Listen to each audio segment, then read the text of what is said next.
నన్ను బలపరచు క్రీస్తు యందు నేను సమస్తము చేయగలను. దేవుడు మన పక్షమునుండగా మనకి విరోధి ఎవడు? ఆమేన్, ఆమేన్. ద్వితీయోపదేశకాండం 11వ అధ్యాయం 26వ వచనం ఈరోజు చదువుకుందాం. 26. హల్లెలూయా. ద్వితీయోపదేశకాండం 11వ అధ్యాయం 26వ వచనం. చూడుడి, నేడు నేను మీ ఎదుట దీవెనను శాపమును పెట్టుచున్నాను. ఆమేన్. మనందరికీ బాగా అర్థమైన ప్రయాణమే ఈ ఐగుప్తు నుండి బయటికి వస్తున్న ఒక ప్రయాణం. లోకం అనే ఐగుప్తులో నుండి, దాస్యత్వంలో నుండి మనం బయటికి వస్తున్నట్టుగా నేర్చుకున్నాం. అంతేకాదు, ఈ ప్రయాణంలో ఆయన ఆజ్ఞలు దయచేస్తున్నట్టుగా, ఇంకా న్యాయ విధులు, కట్టడలు ఇవన్నీ కూడా ఆయన చెప్తూ, ఇలా చేయండి, ఇలా చేయొద్దు, ఇలా ఉండండి, ఇలా వద్దు అని ఎన్నో ఇన్స్ట్రక్షన్స్ ఇస్తూ నడిపిస్తున్న ఒక మార్గం ఇది. దీనిలో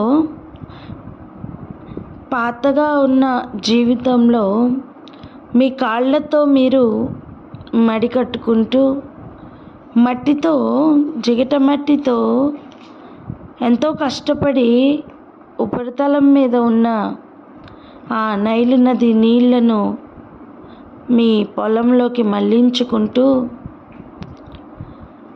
ఎంతో కష్టపడి కూర మొక్కల్ని పెంచుకుంటూ వ్యవసాయం చేసేవాళ్ళు. అర్థం, మీ కష్టం మొత్తం మీరే పడేవాళ్ళు.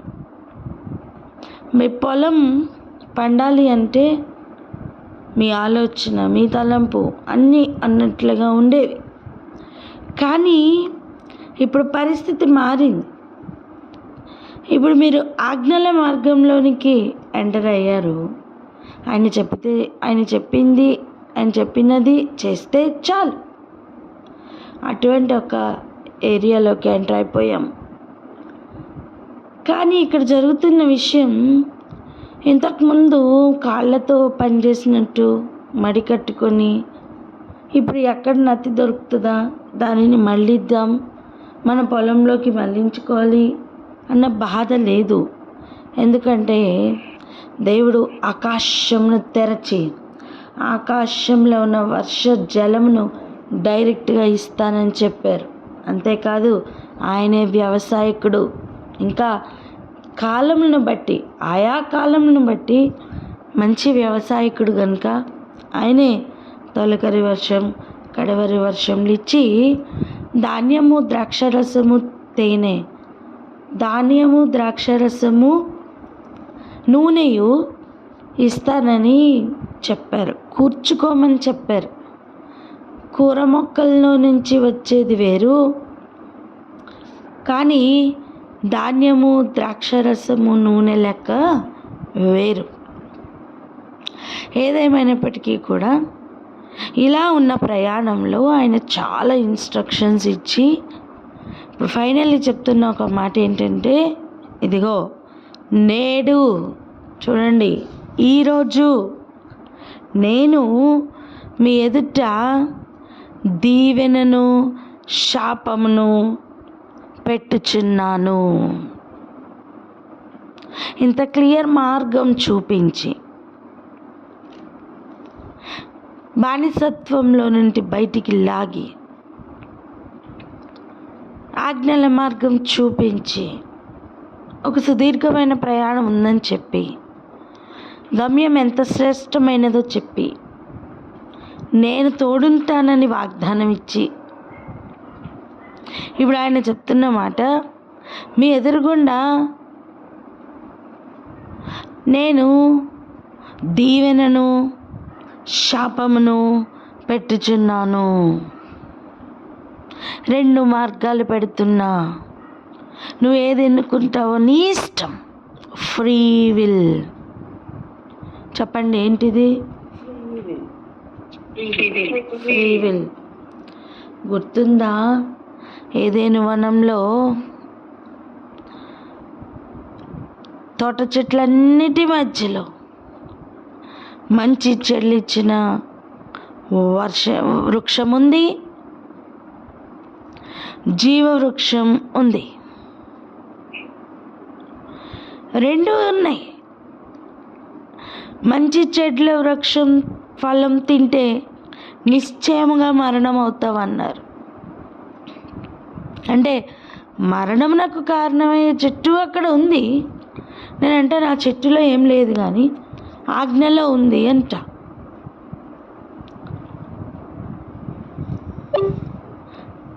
జీవవృక్ష ఫలంలు ఇచ్చే చెట్టు కూడా ఉంది. మనం ఫ్రీ విల్తో దేని మీద మక్కువ చూపించామంటే మంచి చెట్ల వృక్షం ఫలముల మీద మక్కువ చూపించాం. అది రమ్యంగా కనబడడం స్టార్ట్ అయిపోయింది. తింటే తినండి పర్వాలేదు, ఏమీ అవ్వదు అనే ఒక చులకన భావన స్టార్ట్ అయిపోయింది. ఆ పండు తినడానికి ముందే అవిధేయత హృదయంలో నిండుకుపోయింది. అలా ఆ రోజు ఎలా అయితే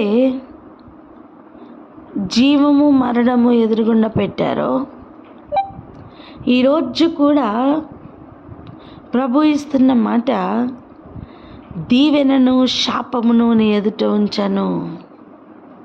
ఈరోజు నువ్వు ఏదనుకుంటావు ఆ మార్గంలో నడు. నువ్వే మార్గంలో నడిస్తే అది నీకు ఇస్తా. ఆల్రెడీ మరణం యొక్క మార్గం ఎలా ఉందో మనం రుచి చూస్తూనే ఉన్నాం. జీవ మార్గం మనం కోరుకోవాలి. శాపమును దీవెనను ఎదురుగుండా ఉంచాను అంటే దాని అర్థం ఏమిటో చూద్దాం. ఇంకొంచెం డీటెయిల్స్ ఇచ్చారు ప్రభు, వాటిని కూడా చూద్దాం రండి. ద్వితీయోపదేశ కాండం 11వ అధ్యాయం 27-28 వచనాలు చదువుకుందామా?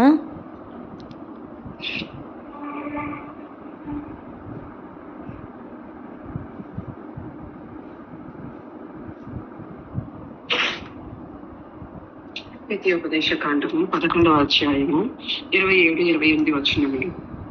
నేడు నేను మీకు ఆజ్ఞాపించు మీ దేవుడైన యెహోవా ఆజ్ఞలను మీరు వినిన ఎడల దీవెనయు, మీరు మీ దేవుడైన యెహోవా ఆజ్ఞలను వినక నేడు నేను మీకు ఆజ్ఞాపించు మార్గమును విడచి మీరు ఎరుగని ఇతర దేవతలను అమలుపరిచి ఆచరించిన ఎడల శాపమును మీకు కలుగును.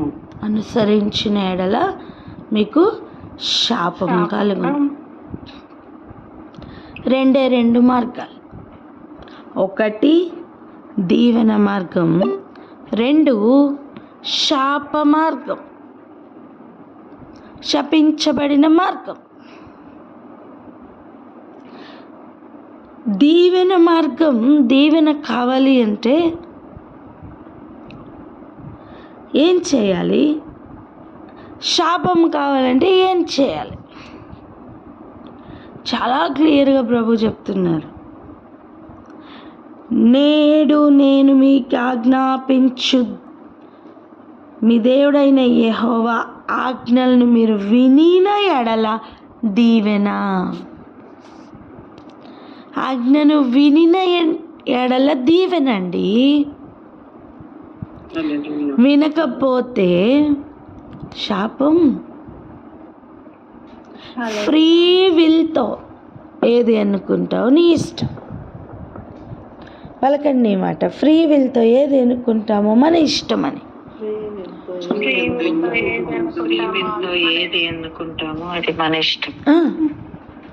దేవుడు మనకి క్లియర్గా చెప్పేస్తారు, ఇది ఇలా ఉంటుంది, ఇటు వెళ్తే ఇలా అవుతుంది, ఇటు వెళ్తే ఇలా అవుతుంది. నీ హృదయంలో ఉన్న అభిలాషను బట్టి నువ్వు దాన్ని కోరుకుంటావు. నీ జీవితం దీవెనకరంగా ఉండాలి అంటే ఇదిగో ఆజ్ఞల మార్గం తథ్యం. తప్పదు. దానిని ఇష్టపూర్వకంగా పూర్ణ మనస్సుతో పూర్ణ ఆత్మతో ఆ ఆజ్ఞల మార్గంలో వెళ్ళాలి. ఇష్టపడి వెళ్ళాలండి, కష్టపడి కాదు, అమ్మో అనుకుంటూ భయపడుతూ కాదు. ఆ ఆజ్ఞల మీద ఇష్టం పెంచుకోవాలి. చాలామంది అంటారు, ఆజ్ఞల మార్గం అయిపోయింది, ఇంకా కృపాకాలం వచ్చేసింది, పాత నిబంధన ఇది మనకు సంబంధించింది కాదు అని. వాక్యం మొత్తం నెరవేర్చడానికి వచ్చారు ప్రభు. రాబో వాటి ఛాయే నిజస్వరూపం యేసులో ఉంది. ఇవన్నీ మనల్ని యేసులో నడిపించడానికి డిసిప్లిన్గా నేర్పిస్తూ ఉంటాయి. మనకి స్కూల్లోకి వెళ్ళగానే బెత్తం పట్టుకొని బెదిరిస్తూ ఒక్కొక్క పని చేయడం నేర్పిస్తారు. అప్పటి వరకు అస్తవ్యస్తంగా ఇష్టానుసారంగా ఇంట్లో ఉన్న జీవితం. ప్రీకేజీ నర్సరీకి ముందు ఒకసారి చూడండి, జీవితం ఇంట్లో ఎలా ఉండేను, ఇష్టం వచ్చినట్టు ఉండింది. ఏ టెంపర్ ట్యాంట్రమ్ చూపించినా ఇంట్లో గారమే. ఎత్తుకునేవారు ఉంటారు, బుజ్జగించేవారు ఉంటారు. కానీ నర్సరీలోకి ఒక్కసారి ఎంటర్ కాగానే పరిస్థితుల్లో కొంచెం మార్పు వస్తుంది. టైం టేబుల్ అలవాటు అవుతుంది, ఏం చెప్తే అది చేయడం అలవాటు అవుతుంది. అప్పటి వరకు చెప్పేవాళ్ళు లేరు, చేయకపోతే దండించేవాళ్ళు లేరు. చూసారా? అలా అలవాటు చేస్తున్నారు. ధర్మశాస్త్రం బాలశిక్షకుడండి.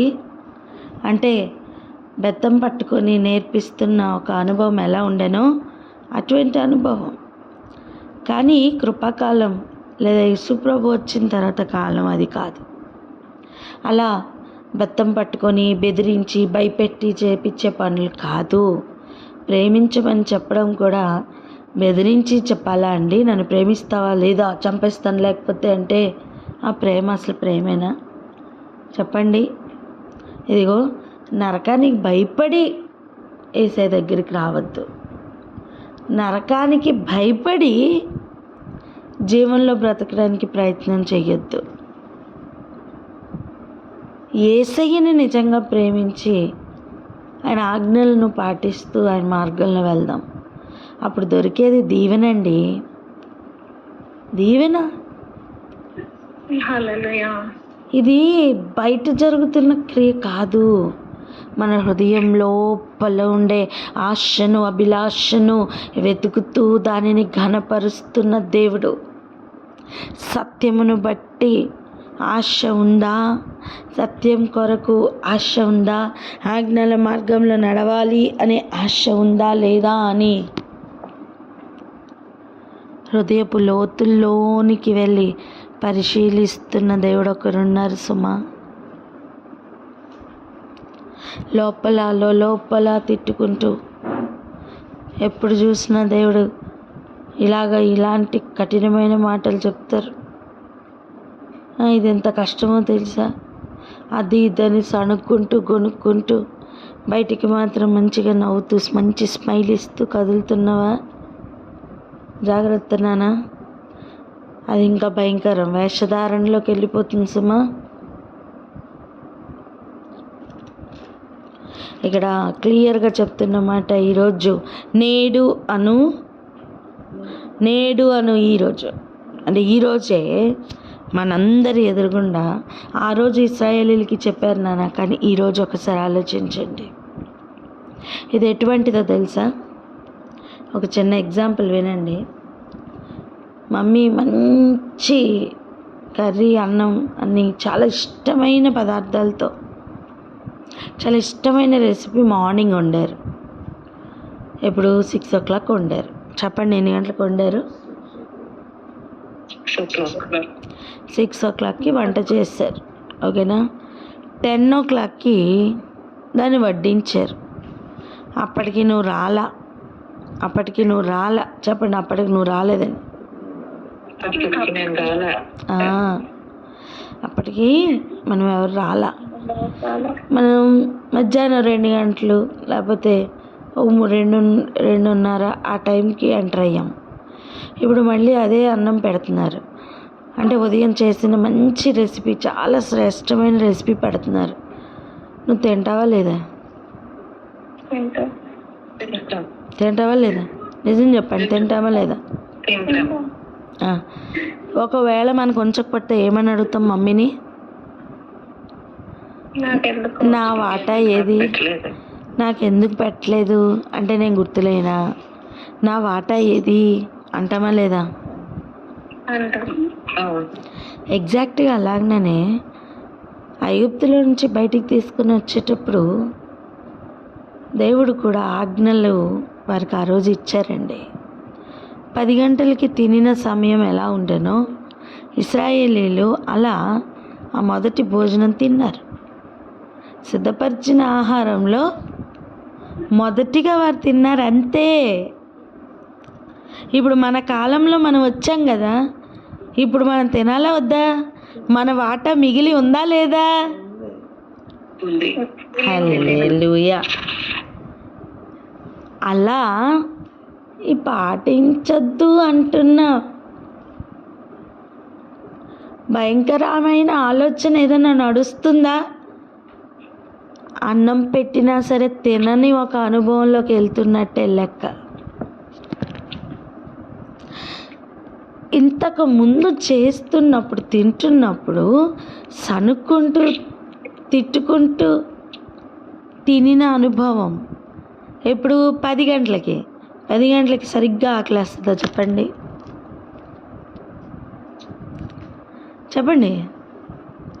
తినకపోయినా పర్వాలేదు ఉదయం 10 గంటలకి, అవునా? కానీ 2 గంటల పరిస్థితి అది కాదు తెలుసా? కడుపు మలమల మాడి ఆకలి ఎక్కువైన సమయం. ఇప్పుడు గనక ఆ మంచి పదార్థం పెడితే ఎలా తింటాం? ఎంత ఆతృతగా తింటాం, గబ్బగబ్బా మహదానందంతో తింటాం, అవునా? అలా మన కాలంలో ఇప్పుడున్న పరిస్థితి ఆకలి ఎక్కువైంది. సనుగుడితో మనకి పని లేదు.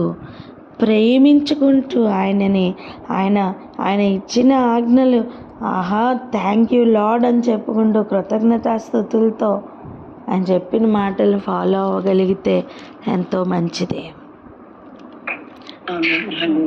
ఇప్పుడు అర్థమైందా? మనది కాదు అని చెప్తున్న బోధ ఎంత భయంకరమైందో ఇప్పుడు అర్థమైందా? ఉదయం సిద్ధపరిచిన ఆహారం వేస్ట్ అయిపోయేలాగా ప్రేరేపిస్తున్న భయంకరమైన డాక్టరీన్స్ అండి. మన ఎదురుగుండా దీవెనయు శాపమును ఉంచారు దేవుడు.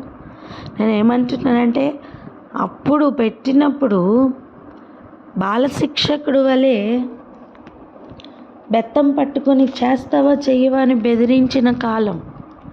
కానీ ఇప్పుడు పరిస్థితి అది కాదు. నువ్వు ప్రేమతో వీటిని చేస్తూ ఇంకా ఫర్దర్గా మూవ్ అవ్వాల్సిన సమయం ఇది. హల్లెలూయా. శ్రేష్టమైన ప్రయాణంలో పరుగులు పెట్టవలసిన ప్రయాణం మనది. చెప్పండి, ఎటువంటి ప్రయాణం? శ్రేష్టమైన సమయంలో పరుగులు పెట్టవలసిన ప్రయాణం. శ్రేష్టమైన ప్రయాణంలో పరుగులు పెట్టాల్సిన ప్రయాణం. పరుగులు పెట్టవలసిన సమయానికి వచ్చేసాం. ఆమెనని చెప్పరే. సో ఇప్పుడు మనం ఆయన చెప్తున్న మాట ఇప్పుడు గమనించండి. 1 దీవెన మార్గం, 2 శాపం. ఇంతకీ దీవెన ఎప్పుడు వస్తుందట? ఆయన ఆజ్ఞలు నువ్వు వింటే. శాపం ఎప్పుడు వస్తుందంట? ఆయన మార్గంను విడిచిపెడితే, అంటే ఆయన మాట వినకపోతే అండ్ ఇతర దేవతలను అనుసరించి వెళ్తే అది ఇప్పుడు శాపం మనకి కలుగుతుందట.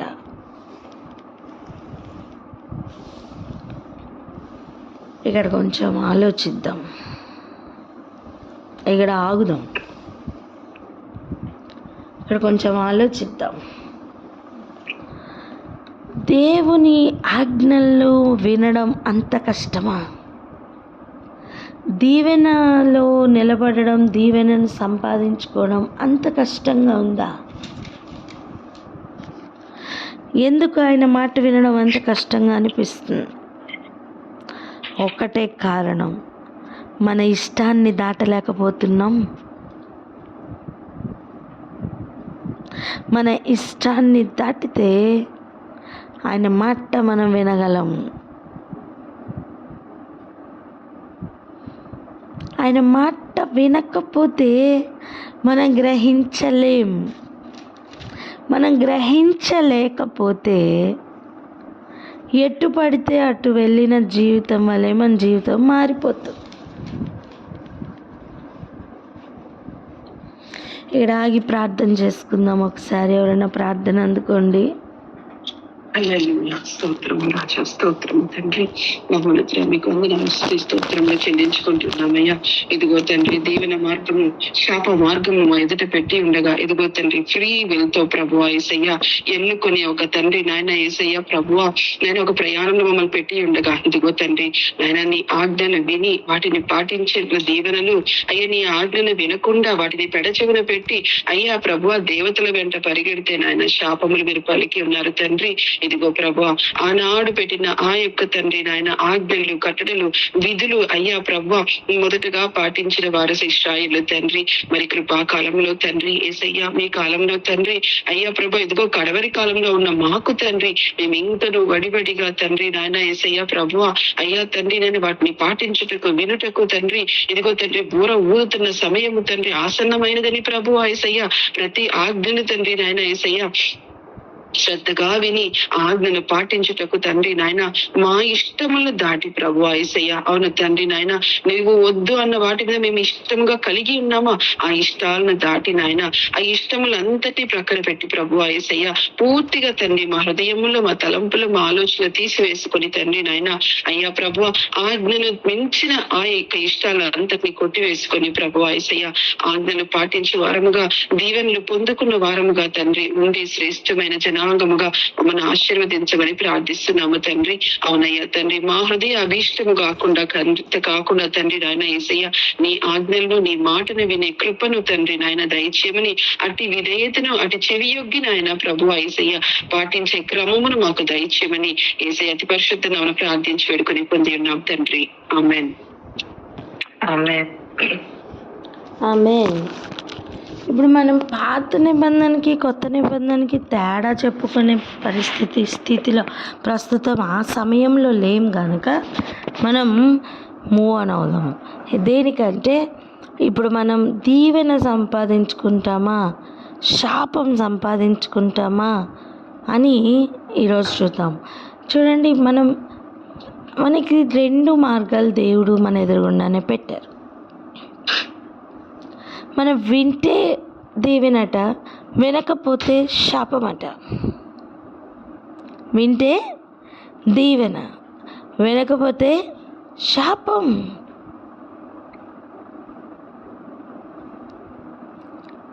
ఈరోజు మాట వినడానికి కష్టంగా ఉందంటే ఏంటి అర్థం? దీవించబడ్డానికే కష్టంగా ఉందని అర్థం. గమ్యం ఏంటో అర్థమైన తర్వాత కూడా ఇప్పుడు వెళ్ళవలసిన మార్గం కళ్ళెదురున్న కనబడకపోతే ఎట్లా?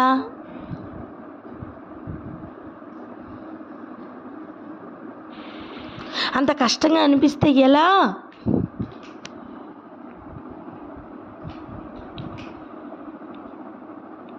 ఇప్పుడు ఒక ఎగ్జాంపుల్ చూడండి. 12వ అధ్యాయంకి వద్దాం ఒకసారి రండి. ఆయన చెప్పిన ఇన్స్ట్రక్షన్స్ ఎలా ఉన్నాయో జస్ట్ ఒక ఎగ్జాంపుల్ చూద్దాం. 1 నుండి 4 వచనాలు దయచేసి చదవండి. 12వ అధ్యాయం 1 నుంచి 4 ఒక శాంపుల్కి చదువునానా? ద్వితీయోపదేశకాండం 12వ అధ్యాయం 1 నుంచి 4 వరకు. మీరు స్వాధీనపరచుకొనుటకు నీ పితరుల దేవుడైన యెహోవా నీకు ఇచ్చిన దేశమున మీరు భూమి మీద బ్రతుకు దినములన్నిటిను మీరు అనుసరించి కైకొనవలసిన కట్టడలు న్యాయ విధులు ఇవి. మీరు స్వాధీనపరచుకొనబోవు జనములు గొప్ప పర్వతముల మీదనేమి, మట్టల మీదనేమి, పచ్చని చెట్ల అన్నిటి కిందనేమి, ఎక్కడెక్కడనైతే తమ దేవతలను పూజింతురో ఆ స్థలములన్నింటినీ మీరు బొత్తిగా పాడు చేయవలెను. వారి బలిపీఠములను పడద్రోసి, వారి విగ్రహములను పగలగొట్టి, వారి దేవతా స్తంభములను అగ్నితో కాల్చి, వారి దేవతల ప్రతిమలను కూలద్రోసి, వాటి పేరులు అచ్చట లేకుండా నశింపచేయవలెను. 4వ వచనం. వారు తమ దేవతలకు చేసినట్టు మీరు మీ దేవుడైన యెహోవాను గూర్చి చేయకూడదు. చాలు. ఆజ్ఞలు, విధులు, కట్టడలు అని చెప్తూ మొట్టమొదటిగా ఈ మాటని చెప్తున్నారు. ఇప్పుడు ఆలోచిద్దాం కొంచెం, సరేనా? చూడండి ఏం చెప్తున్నారు. మీరు స్వాధీనపరచుకొనబోవు జనములు, ఆ జనములు గనక గొప్ప పర్వతముల మీద, ఉన్నత స్థలముల మీద వారు దేవతలను పూజించారే, ఆ స్థలములన్నీ పాడు చేసి, ఆ బలిపీఠములన్నీ కూడా పడద్రోసి, ఆ విగ్రహాలు పడగొట్టి, ఆ దేవతా స్తంభాలని అగ్నితో కాల్చమని ఉంది వాక్యం. ఇప్పుడు మనం ఉన్న ఈ కాలంలో మనం చేయవలసింది పెద్ద కర్ర తీసుకున్న, ఖడ్గం తీసుకుని ఇప్పుడు అవన్నీ పడగొట్టి, ఆ కొండల్ని, ఆ మెట్టల్ని, వాటిని కాదు ఇప్పుడు మనం హ్యాండిల్ చేయాల్సింది. హలో, ఇప్పుడు చేయాల్సింది ఏంటి తెలుసా?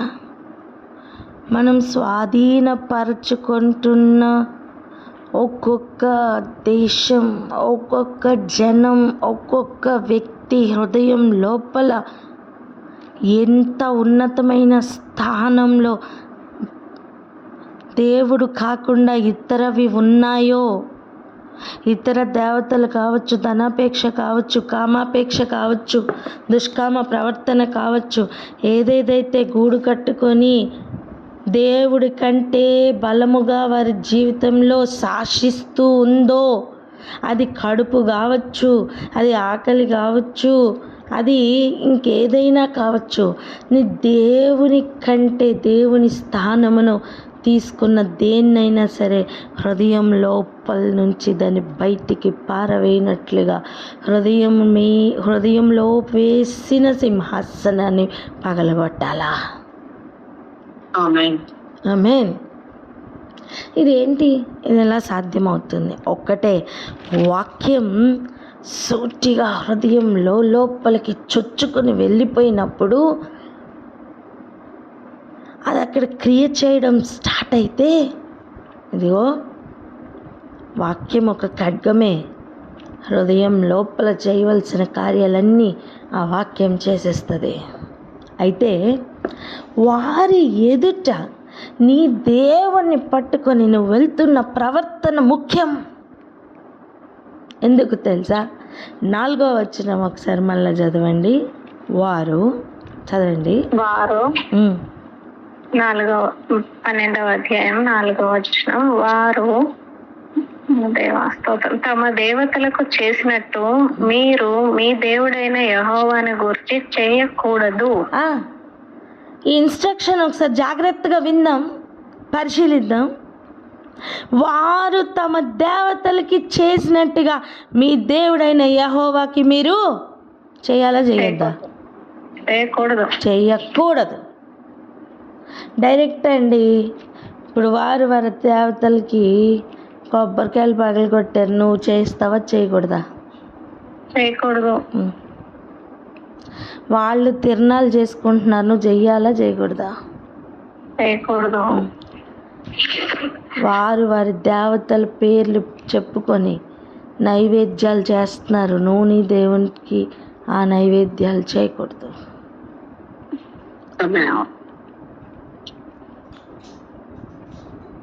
వాళ్ళు తమ దేవతల పేర్లు చెప్పుకుని ఏమేమి చేస్తున్నారో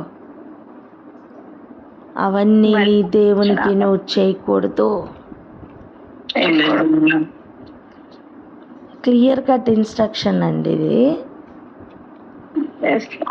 ఈ రోజుల్లో ఏం జరుగుతుందో ఒకసారి చూడండి. ఇప్పుడు వాళ్ళు అలా చేస్తారు, మేము మా దేవుడికి ఇలా చేస్తాం అని చెప్పి సేమ్ టు సేమ్ పద్ధతులు ఆచరిస్తున్న అనుభవాలు ఇప్పుడు లేవా?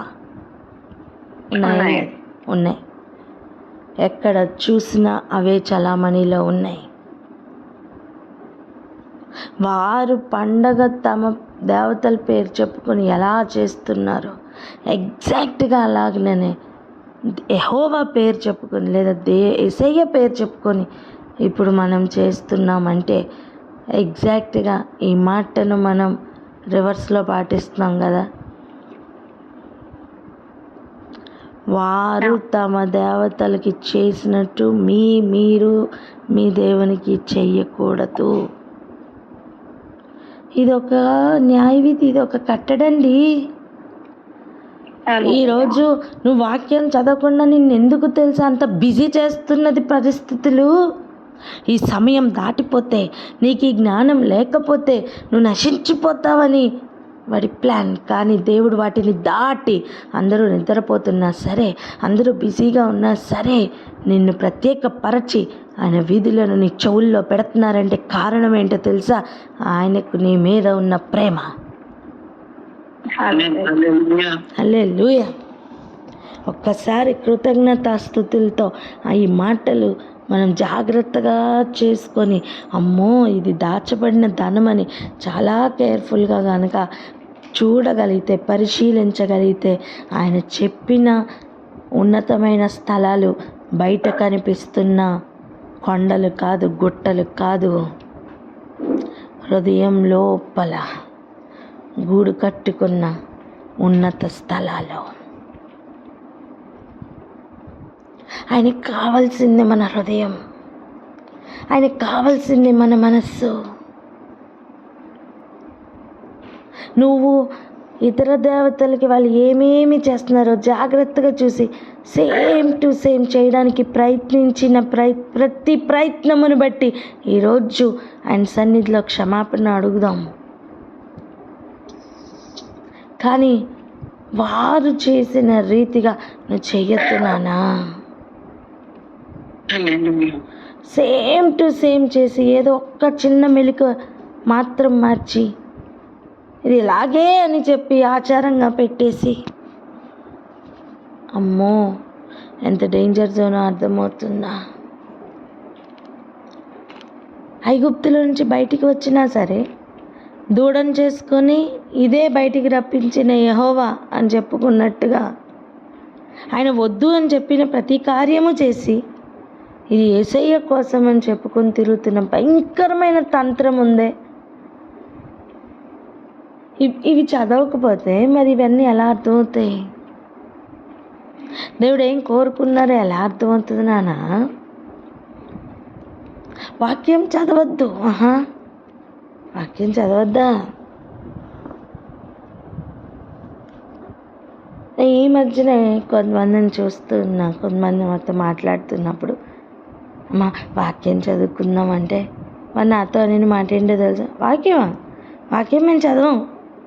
నేను అన్నా, మీరు క్రిస్టియన్సే కదా, దేవుని బిడ్డలే కదండి. అవును, వాక్యం మేము చదవం అన్నారండి. సరే, ఆ మధ్యన దీపావళి వచ్చింది కదా, ఆ టైంలో చాలా మందు సామాన్ వాళ్ళు కూడా కొనుక్కున్నారు. అప్పుడు నేను అడిగా పిల్లల్ని, అమ్మ ఏంట్రా ఇవి కొన్నారు అంటే, అన్ని పండుగలు మావేనండి అన్నారు. నా హృదయం చాలా కలవరంతో నిండుకుపోయింది. అన్ని పండుగలు మావేనా అంటే తల్లిదండ్రులు నేర్పించవలసిన బాధ్యత ఉంది. ఏం నేర్పిస్తున్నారు? అన్నీ మావే, అన్నీ ఒకటే అని నేర్పిస్తున్నారు. సరే, నువ్వు చాలా సోషల్ బీయింగ్, నీకు చాలా ఎవరిని కూడా బాధ పెట్టే పని అంటే ఇష్టం లేదు, అందరికీ గౌరవిస్తావు, వెరీ గుడ్. కానీ వాక్యం చదవా నానా? వాక్యం చదివే అనుభవం లేదండి. వాక్యం చదువురు అంట, వాక్యం చదవాల్సిన అవసరం లేదంట. నేనేమంటున్నాను తెలుసా? అలా నేర్పిస్తున్న బోధలో వాళ్ళు ఉన్నారు కనుక వారికి వాక్యం మీద అంత అవగాహన లేదు. సరే, వాళ్ళు వేరే డినామినేషన్ కాబట్టి సరే. నిన్న కాక మొన్న ఇంకొక ఫ్యామిలీ ఇంకొక డినామినేషన్లో ఇంకొక గొప్ప, ఈ ప్రపంచంలోనే ఇప్పుడు గొప్ప పేరు తెచ్చేసుకున్న ఒక పెద్ద కాంగ్రిగేషన్లో ఉన్నారు. వాళ్ళు వాక్యం తీస్తుంటే వాక్యంలో ఇలా ఉందా, మాకు ఇలా చెప్పరు, మాకు ఇది నేర్పరండి, మాకు వద్దు, ఇలా ఎలా మేము చెయ్యాలి, మాకు చిన్నప్పటి నుంచి నేర్పించింది మాత్రమే మేము చేస్తాం. మాకు చిన్నప్పటి నుంచి చెప్పలా, మాకు తెలియదు. మీరు నమ్ముతారా? కీర్తనలు 1వ అధ్యాయంలో మొదటి 2 వచనాలు కూడా తడబడుకుంటూ చెప్తున్నారు. మళ్ళీ చిన్నప్పటి నుంచి సండే స్కూల్కి వెళ్ళిన అనుభవం, పేరు మాత్రం మొత్తం బైబిల్లో పేర్లే, ఊరు పేరు అన్నీ. మీకు అర్థమవుతుందా నేను చెప్తుంది? విగ్రహ పుష్టి, నైవేద్య నష్టి, అలా ఉంది పరిస్థితి. ఈ పరిస్థితుల్లో మార్పులు రావాలా లేదా చెప్పండి? రావాలి. ఇవన్నీ నేను చెప్తున్నది కారణం వాళ్ళని అనడానికి కాదు, వాళ్ళ గురించి చెప్పడానికి కాదు. నేను వారి పేరు కానీ వారి గురించి కానీ నేను చెప్పట్లేదు, అది కాదండి అక్కడ మ్యాటరు. మన జీవితాలు చెక్ చేసుకుందామంటున్నాను నేను. క్రీస్తులోనే ఉన్నాననుకుంటూ భ్రమపడిపోతున్న భయంకరమైన కాలంలో నుండి బయటికి వద్దామంటున్నా నేను. వారు తమ దేవతలకు చేసినట్టు మీరు మీ దేవునికి చెయ్యొద్దు అని చెప్తున్నారు. వారు కేకులు కట్ చేస్తున్నారు, నువ్వు కేకులు కట్ చేస్తున్నావు, ఏం తేడా ఉంది? వారు బాణాసంచా కాలుస్తున్నారు, నువ్వు బాణాసంచా కాలుస్తున్నావు, ఏం తేడా ఉంది? వారికి ఒక విగ్రహం ఉంది, నీకొక విగ్రహం ఉంది, ఏం తేడా ఉంది? ఏది వద్దని చెప్పారో దాన్నే చేస్తున్నావు నానా. మన ఎదురుగుండా పెట్టిన దీవెనకు, మన ఎదురుగుండా పెట్టిన శాపంనకు సమయం ఎంతో తెలుసా? మనం జీవించి ఉన్న నేడు అని చెప్తున్న కాలం మాత్రమే.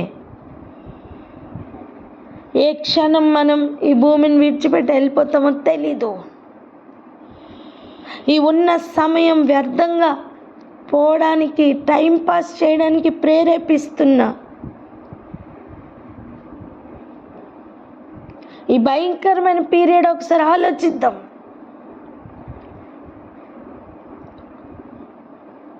ఎంతో గొప్పవారని చెప్పుకుంటున్న గొప్ప గొప్ప డినామినేషన్స్ అండి, రేయి మొదటి జామ అంటే ఏంటో తెలియదండి బిడ్డలకి. దుఃఖంతో నా కడుపు రగిలిపోయిందండి. రేయి మొదటి జామ అంటే తెలియట్లా. అండ్ వారు చెప్తున్న మాట ఏంటో తెలుసా? మేము పగలు సాయంత్రం మొత్తం సీరియల్స్ చూస్తామని చెప్తున్నారు. ఎంతో అతిశయంతో మేము సీరియల్స్ చూస్తాం, మాకు టైం ఉండదంట. నేనేమంటున్నానంటే, నాన్న నువ్వు వింటున్న బోధ నీలో పరివర్తన తీసుకొని రాకపోతే ఏం బోధ వింటున్నావు నాన్న?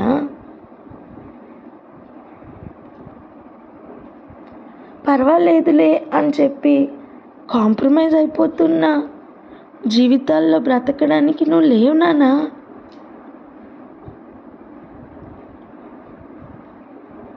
జ్ఞానం లేక నశించిపోతున్నారు అన్న మాట యొక్క అర్థం, తీవ్ర స్థాయి ఇప్పుడు అర్థమవుతుందా? ఎంత భ్రమలో బ్రతికేస్తున్నారో అర్థమవుతుందా? జీవితాల్ని కట్టుకునే పని కాదు ఇది, జీవితాల్ని నాశనం చేసుకుంటున్నాం మనం. ఇటువంటి భయంకరమైన ట్రాప్స్లో నుంచి బయటికి వచ్చేద్దాం. చెప్పండి, బయటికి వచ్చేద్దామని. భయంకరమైన ట్రాప్స్ నుంచి బయటకు వచ్చేద్దాం. ఇంటికి వచ్చేద్దాం. ఈ మార్గం నీకు కఠినంగా అనిపించవచ్చు, కానీ కాదు, ఇది దీవెన కలిగించు మార్గం. ఆమేన్. హల్లెలూయా. ఆమేన్. నువ్వు కంపేర్ చేసుకోవాల్సింది క్రీస్తుతో నాన్న. నువ్వు వెళ్ళే మార్గం వైపు నీ కన్ను దృష్టి ఉండాలి. నువ్వు ఎటు వెళ్ళాలి? నువ్వు పైకి వెళ్ళాలి. అప్పుడు నీ కన్ను దృష్టి ఎక్కడ ఉండాలి? పైన ఉండాలా?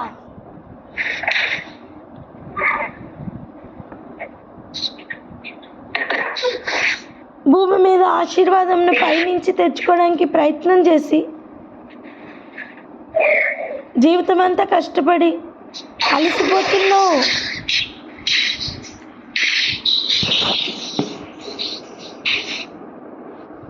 అది కాదు ఇప్పుడు పరిస్థితి. సమయం ఎక్కువ లేదు. నువ్వు సిద్ధపడుతూ అనేకుల్ని సిద్ధపరచవలసిన సమయం, నీ కుటుంబాన్ని మార్చుకోవాల్సిన సమయం, ఏది సత్యమో పరిచయం చేయవలసిన సమయం. నీకే తెలియకపోతే ఎవరికి చెప్తావు? ఎవరికి చెప్పక్కర్లేదు. నువ్వు నడు, నీ వెనకట్ల అనేకులు నడుస్తారు. హల్లెలూయా. ఆమేన్. హల్లెలూయా. నువ్వు నడు, నువ్వు నేర్చుకో. వ్యక్తిగతంగా వాళ్ళు చేయట్లేదు, వీళ్ళు చేయట్లేదు కాదు, నువ్వు చెయ్యి. వాక్యం చెప్తున్నప్పుడు ఇది వాళ్ళ కోసం, ఇది వీళ్ళ కోసం అని వేరే ఎవరెవరో గుర్తొస్తున్నారు. కాదు నాన్న, ఈ అద్దం ఎదురుగుండా నించుంది నువ్వు. నిన్ను నువ్వు సరి చేసుకో ఫస్ట్. నన్ను నేను సరి చేసుకుంటున్నాను, నిన్ను నువ్వు సరి చేసుకోమ్మా. దీవెన మార్గం, శాప మార్గం అని ఎదురుగుండా పెట్టారు. ఆయన మాట వింటే దీవెన, ఆయన మాట వినకపోతే శాపమట. మీకు అర్థమైందా? ఇప్పుడు మనం చెప్పుకున్న ఒక చిన్న సింపుల్ ఎగ్జాంపుల్. ఈ ఇన్స్ట్రక్షన్ పాటిస్తే దీవెన, ఈ ఇన్స్ట్రక్షన్ పాటించకపోతే శాపము. ఇప్పుడు చెప్పండి, ఎంత ట్రాప్లో ఉన్నాం మనం?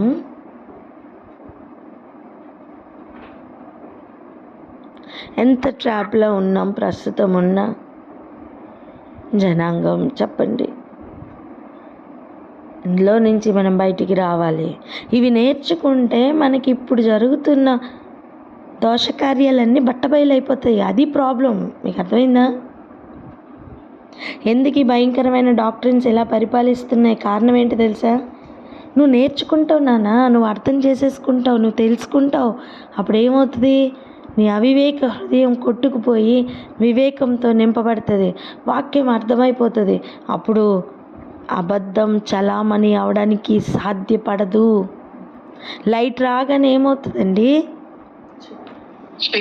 చీకటి వెళ్ళిపోద్ది. సత్యం నీ లోపలికి ఎంటర్ అవ్వగానే, గ్రహింపులోకి రాగానే అబద్ధం ఇంతవరకు కట్టిన గోడలన్నీ పేక గోడల్లాగా, పేక మేడల్లాగా ఒక్కసారిగా కూలిపోతాయి. అదే వాడి భయం.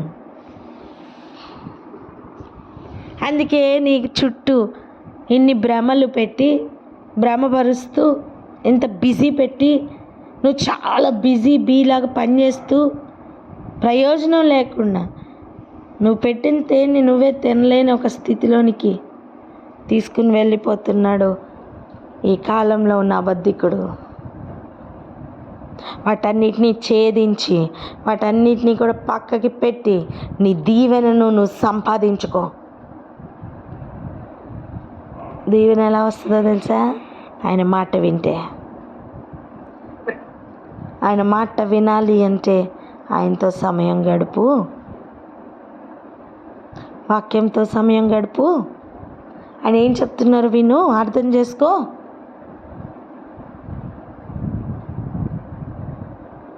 ప్రార్థన చేసుకుందాం అక్క. హల్లెలూయా.